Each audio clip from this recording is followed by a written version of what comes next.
Effortless chic is the most copied aesthetic in interior design, and the most consistently missed. Because what most people copy is the look, the linen, the lamp, the neutral palette, the approved elements arranged correctly. What they miss is the thinking behind it. The most important thing to understand about French chic and interior design is also the thing most frequently overlooked. It is not a visual style. It is a decision-making philosophy, a specific set of principles applied to every choice made in a space, from the color on the walls to the object on the shelf to the lamp that has been in the corner for 15 years and will never be moved because it is exactly right. This distinction matters because it explains why rooms that contain all the correct French aesthetic elements, the linen, the parquet, the aged brass, the soft neutral, can still fail to feel chic, while rooms that contain almost none of these elements can feel effortlessly, unmistakably French. The aesthetic elements are the output of the philosophy. Copy the output without the philosophy, and you have a room that looks like an attempt at French style rather than a room that is French. The philosophy begins with one question that the French ask before any design decision, and that most people never ask at all. Does this belong here, specifically, for a reason I can articulate? Or is it here because it seemed like it should be?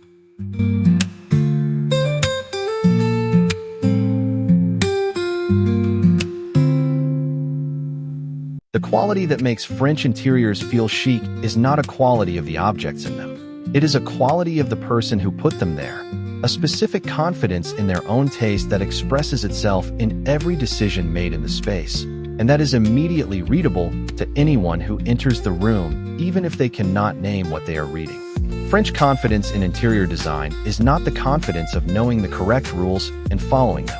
It is the confidence of knowing what you want and choosing it without requiring external validation. The chair that is technically too large for the room, but is the chair that was wanted. The color that most design guides would call risky for a small space, but that is the color that was genuinely desired. The object that does not coordinate with anything else in the room, but that is there because it is loved without reservation. This confidence produces rooms that feel decided, and decided rooms always feel more chic than rooms that feel approved. Because approved rooms look like every other room that sought the same approval, while decided rooms look like themselves. And a room that looks like itself, completely and without apology, is always the chicest room in the building.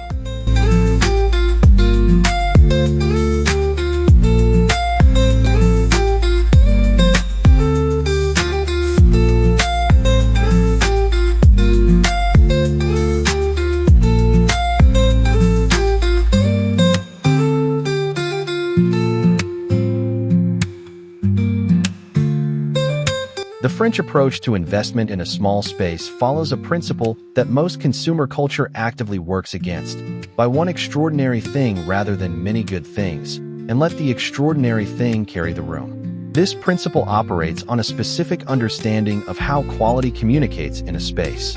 Multiple good objects at similar quality levels create a room that feels pleasant and considered, but rarely memorable. The objects compete with each other at the same register, none of them distinctive enough to anchor the room or to give the eye a specific place of exceptional quality to rest. One extraordinary object, something genuinely beautiful, genuinely unusual, or genuinely meaningful, placed where it can be fully experienced, creates a room that the brain encodes differently. The extraordinary thing becomes the room's identity. Everything else exists in relationship to it. The French extraordinary thing is rarely the most expensive item in the room. It is the most specific, the vintage lamp found at a market after years of looking, the ceramic piece made by a particular artist in a particular place, the painting that was chosen because it creates a feeling that nothing else creates. Specificity is the quality that makes something extraordinary, and specificity cannot be purchased at retail.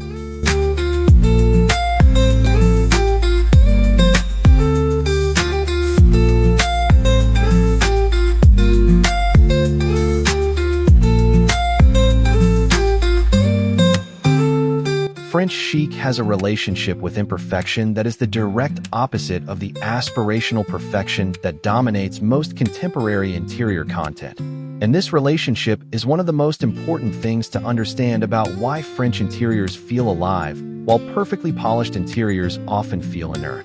The French do not renovate imperfection away. The slightly cracked plaster wall that has been painted over many times and has acquired its own topography of layers. It stays because it is more interesting than a smooth new wall, and because it carries within it the history of the space. The parquet floor worn pale in the paths where feet have passed for decades. It stays because that wear is evidence of life that no new floor can replicate. The furniture that shows the specific evidence of use. The armchair whose armrests are worn to a polish. The table whose surface carries the rings of 1,000 cups. It stays because the alternative is furniture that looks like no one has ever sat in it or used it, which is the most unchic quality a room can possess. Imperfection in a French interior is not carelessness. It is the deliberate preservation of evidence, the decision to keep the marks of living rather than erasing them, on the understanding that a space that shows its life is always more interesting than a space that hides it.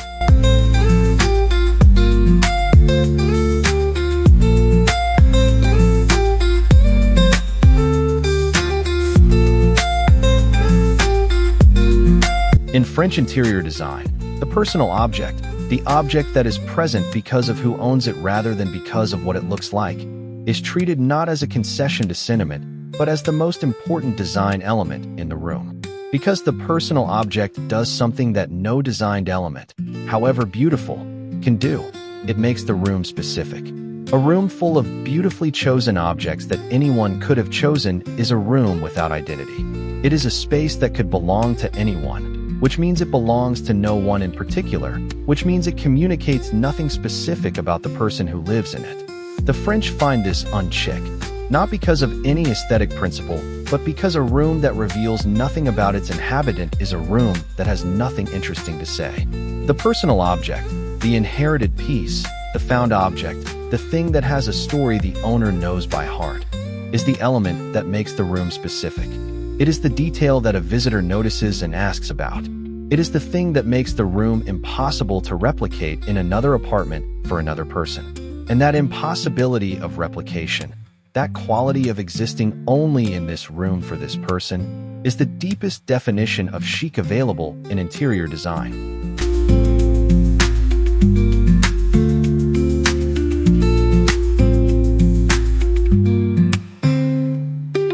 There is a detail that almost every account of French interior style overlooks, and that, once noticed, is impossible to unnotice as a component of what makes French domestic spaces feel the way they do.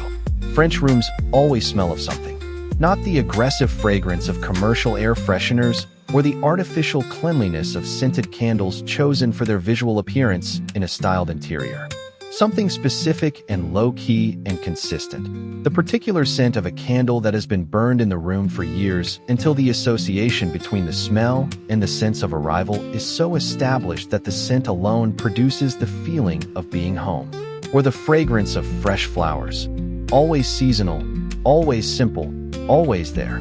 That changes slightly from week to week in the way that anything living changes. Or the specific smell of the leather-bound books on the shelf and the wood of the floor and the wool of the textile, combined into the particular scent signature of this specific room. Scent is the sense with the most direct pathway to the brain's emotional memory system. And a room with a consistent, distinctive scent is a room that the brain encodes more completely and recalls more vividly than a room without one. The French understand this intuitively rather than neurologically, and the result is interiors that are experienced not just as visual environments, but as complete sensory worlds that stay with their visitors long after they have left.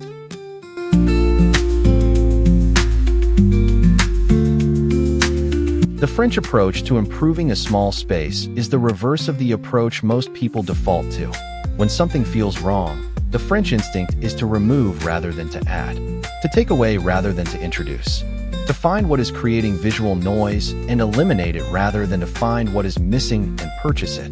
This instinct is the practical application of the French understanding that chic is produced by confidence and specificity rather than by abundance.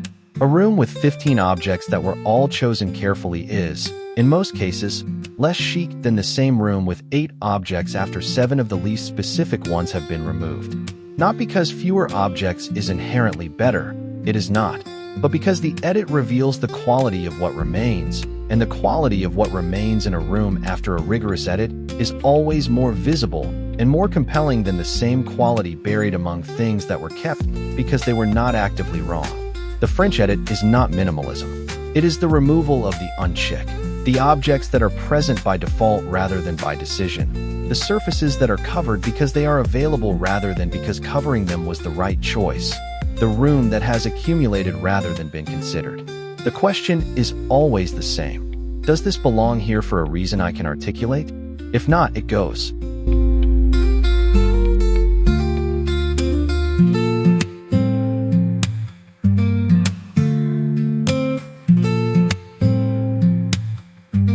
The French apartment has architectural advantages that most non-French apartments lack. The Haussmann molding, the herringbone parquet, the marble fireplace, the tall casement window. These elements contribute significantly to the chic of French interiors, and their absence in a modern or characterless apartment is a genuine design challenge. The French approach to this challenge is neither to replicate the architectural elements artificially nor to ignore them. It is to create the same visual and psychological effects through other means, to reference the qualities that architectural detail provides without requiring the architecture itself. A floor-length mirror leaning against the wall creates the vertical emphasis that tall windows provide. A substantial rug in a geometric pattern references the parquet without replicating it. A single large architectural plant, a tall fig or a mature olive, introduces the vertical dimension that ceiling molding draws the eye toward. And paint taken all the way to the ceiling line, without a break, creates the continuous vertical surface that Haussmann rooms produce through their proportions.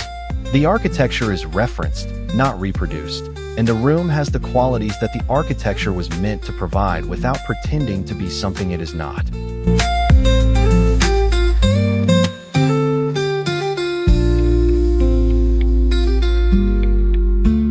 The French approach to mixing furniture from different periods is one of the most frequently attempted and least successfully replicated aspects of the aesthetic. And the reason most attempts fail reveals something important about what the French are actually doing when they mix periods and what everyone else is doing when they try to copy it. Most attempts at period mixing follow a system: one antique piece per room, always a specific type, always in a specific position, always chosen to complement the contemporary pieces around it in a predetermined way.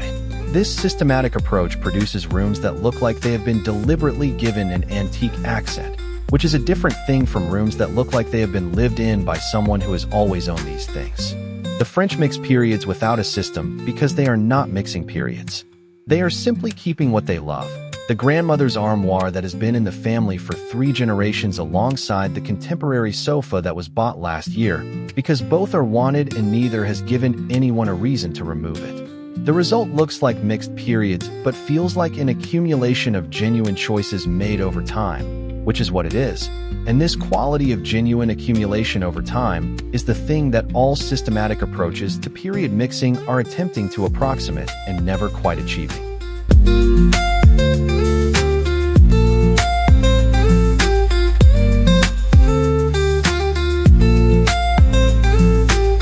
Every principle explored in this video, the approach over the aesthetic, the confidence in one's own taste, the extraordinary specific thing, the imperfection preserved, the personal object, the scent, the edit, the referenced architecture, the unsystematic period mix, is learnable. Each can be understood, applied, and used to produce a small space that feels genuinely, effortlessly chic rather than aspirationally approximate. But there is one quality underneath all of them that cannot be copied directly, that can only be developed, over time, through the consistent application of one specific practice. Paying attention to what you actually love, not what you are supposed to love, not what is currently approved or aesthetically correct or likely to be admired by visitors. What you, specifically, love without needing anyone else's confirmation that loving it is justified. The French apartment feels effortlessly chic because it is the product of this attention, applied consistently over years. It knows what it loves. It keeps what it loves. It removes what it does not love regardless of whether removing it is the design-approved thing to do. And it makes every decision, color, object, furniture, the thing on the shelf, from the same place. The specific knowledge of its own taste, developed through attention and expressed through confidence. That quality is what chic actually is. And it is available in any space, in any size, in any city, the moment the right question is finally asked. Not what should go here, but what do I actually love?